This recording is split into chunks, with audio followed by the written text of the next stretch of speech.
Yang kita baca di pasal 7. Nah, firman Tuhan menuliskan seperti ini. Dan aku melihat sesungguhnya anak domba berdiri di bukit Sion, dan bersama-sama dengan dia 144.000 orang, dan di dahi mereka tertulis namanya dan nama bapanya. Dan aku mendengar suatu suara dari langit bagaikan desau air bah, dan bagaikan deru guruh yang dahsyat. Dan suara yang kudengar itu seperti bunyi pemain kecapi yang memetik kecapinya. Mereka menyanyikan suatu nyanyian baru di hadapan tahta dan di depan keempat makhluk dan tua-tua itu, dan tidak seorang pun yang dapat mempelajari nyanyian itu selain daripada 144.000 orang yang telah ditebus dari bumi itu. Mereka adalah orang-orang yang tidak mencemarkan dirinya dengan perempuan-perempuan, karena mereka murni sama seperti perawan. Mereka adalah orang-orang yang mengikuti anak domba itu kemana saja ia pergi. Mereka ditebus dari antara manusia sebagai korban-korban sulung bagi Allah dan bagi anak domba itu. Dan di dalam mulut mereka tidak terdapat dusta. Mereka tidak bercela. Sampai di sini kita membaca kebenaran firman Tuhan, saudara yang dikasihi oleh Tuhan. Sebagaimana yang kita bisa lihat di sini, dalam konteks penghakiman ilahi ini yang akan menimpa dunia ini, kita melihat bahwa beberapa orang akan dibebaskan dari penghakiman. Nah, banyak hal yang mempelajari eskatologi memahami bahwa bagian ini merupakan referensi waktu khusus ketika pencobaan menimpa bumi. Ada juga yang lain yang berpendapat bahwa bagian ini, sebagaimana yang kita bisa sebutkan sebelumnya, lebih umum dan mengacu kepada sejarah manusia secara keseluruhan. Nah, di sini, saudara, Yohanes akan melihat sang anak domba yang jelas sekali merupakan referensi dari Tuhan kita Yesus Kristus, dan Gunung Sion yang merupakan referensi dari kota Yerusalem. Jadi sebagaimana yang telah kita lihat di pasal 7, sekali lagi kita melihat angka 144.000. Banyak orang memahami bahwa ini merupakan referensi dari orang Yahudi yang akan dilindungi dalam masa pencobaan ini oleh karena kesetiaan dan kasih setia Tuhan. Dan ada yang lain yang memahami bahwa ini merupakan referensi yang sepertinya lebih mungkin, yaitu umat Allah dan tidak eksklusif mengenai angka dari orang Yahudi pada masa pencobaan. Mereka adalah milik Tuhan, dan bukti dari semua ini adalah mereka memiliki nama Bapa, nama anak domba pada dahi mereka. Setelah ini ada suara yang luar biasa yang diikuti dengan nyanyian baru di hadapan makhluk hidup dan para tua-tua. Sebuah lagu baru yang dinyanyikan di hadapan tahta. Hanya 144.000 orang yang tahu lagu ini. Dan apa yang menjadi alasan dibalik semua ini? Dibalik fakta bahwa umat Allah yang jumlahnya terbatas ini saja dilindungi dari sabit besar yang akan menimpa bumi ini, bahwa mereka tidak mencemarkan diri mereka dengan perempuan dan tetap kudus.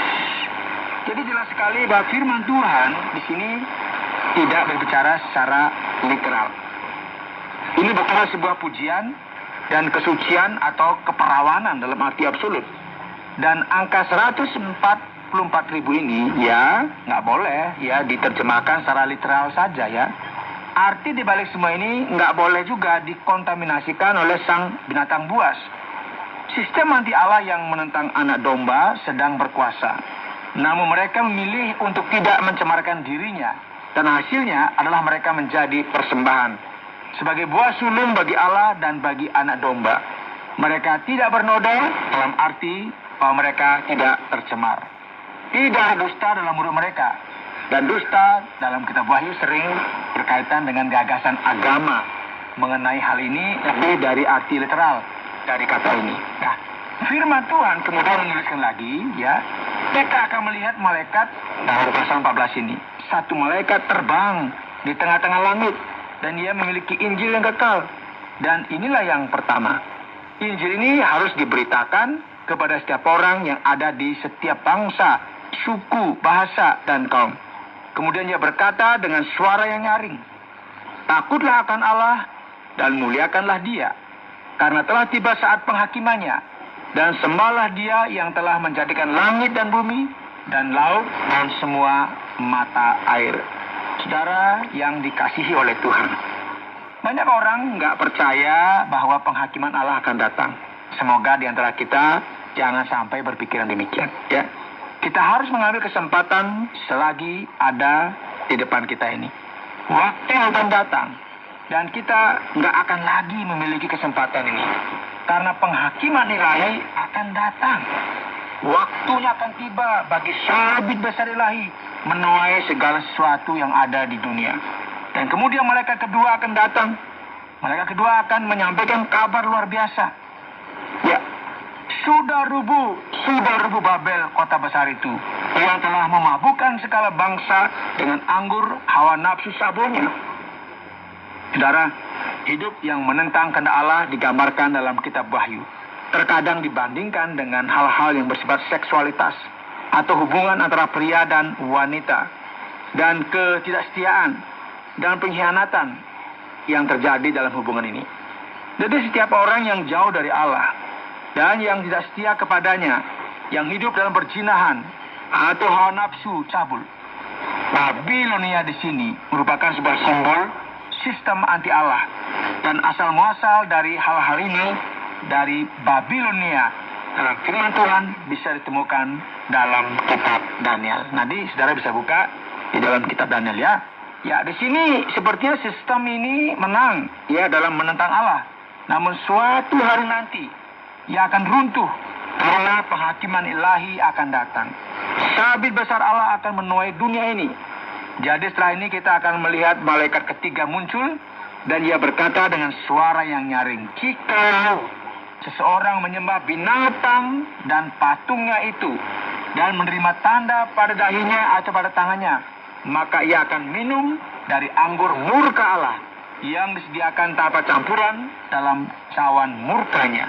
Dan ia akan disiksa dengan api dan belerang di depan mata malaikat-malaikat kudus dan di depan mata anak domba. Maka asap api yang menyiksa mereka itu naik ke atas sampai selama-lamanya. Dan siang malam mereka tidak henti-hentinya disiksa, yaitu mereka yang menyembah binatang serta patungnya itu, dan barang siapa yang telah menerima tanda namanya. Yang penting di sini adalah ketekunan orang-orang kudus yang menuruti perintah Allah dan iman kepada Yesus Kristus. Saudaraku, menerima Kristus melibatkan komitmen kepada Kristus.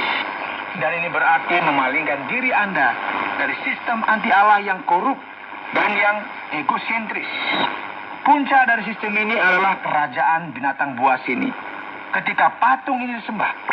Jadi, referensi ini jelas sekali menuju kepada antikristus. Namun ini juga ada di dunia kita hari-hari ini, ketika seseorang memilih untuk berada di sisi Allah atau melawan Dia. Bagaimana keadaan Anda saat ini? Bagaimanakah Anda akan memposisikan diri Anda ketika Anda mengetahui bahwa penghakiman ilahi akan datang? Yang penting di sini adalah ketekunan orang-orang kudus yang menuruti perintah Allah dan iman kepada Yesus. Dan firman Tuhan sekarang akan menuliskan lagi bahwa Yohanes mendengar suara dari sorga yang berkata, tuliskan, berbahagialah orang-orang mati yang mati dalam Tuhan sejak sekarang ini. Sungguh kata Roh, supaya mereka boleh beristirahat dari jerih lelah mereka, karena segala perbuatan mereka menyertai mereka. Perkataan ini datang dari Roh Allah yang memberitakan kemenangan orang-orang yang dibebaskan dari sabit Allah yang besar ini, yang akan menuai di bumi. Dan sekarang mari kita beranjak kepada masa akhir di pasal 14 ini. Setelah kita berbicara mengenai 144.000 dan 3 malaikat, kita sekarang akan beranjak kepada tema dari pelajaran kita hari ini dalam Jalan 66. Ayat 14, Dan aku melihat sesungguhnya ada suatu awan putih, dan di atas awan itu duduk seseorang seperti anak manusia dengan sebuah mahkota emas di atas kepalanya dan sebilah sabit tajam di tangannya. Saudaraku, kesempatan akan lewat. Suatu hari nanti akan dikatakan waktunya habis. Sabit sudah di tangan. Maka keluarlah seorang malaikat lain dari bait suci. Dan ia berseru dengan suara nyaring kepada dia yang duduk di atas awan itu. Ayunkanlah sabitmu itu dan tuailah, karena sudah tiba saatnya untuk menuai, sebab Tuhan di bumi sudah masak. Tuhan sudah masak. Referensi terkait dengan penghakiman ilahi. Dan ia yang duduk di atas awan itu mengayunkan sabitnya ke atas bumi, dan bumi pun dituailah. Dan seorang malaikat lain keluar dari bait suci yang di sorga, juga padanya ada sebuah sabit tajam. Dan seorang malaikat lain datang dari mesbah. Ia berkuasa atas api, dan ia berseru dengan suara nyaring kepada malaikat yang memegang sabit tajam itu, katanya, ayunkanlah sabitmu yang tajam itu, dan potonglah buah-buah pohon, dan memotong buah pohon anggur di bumi, dan melemparkannya ke dalam kilangan besar, yaitu murka Allah. Dan buah-buah anggur itu dikilang di luar kota, dan dari kilangan itu mengalirlah darah. Tingginya sampai ke ketang kuda dan jauhnya 200 mil. Saudaraku, masa penghakiman akan tiba. Sabit sudah di tangan yang menyatakan di sini sebuah panen anggur dan panen di bumi yang mungkin merupakan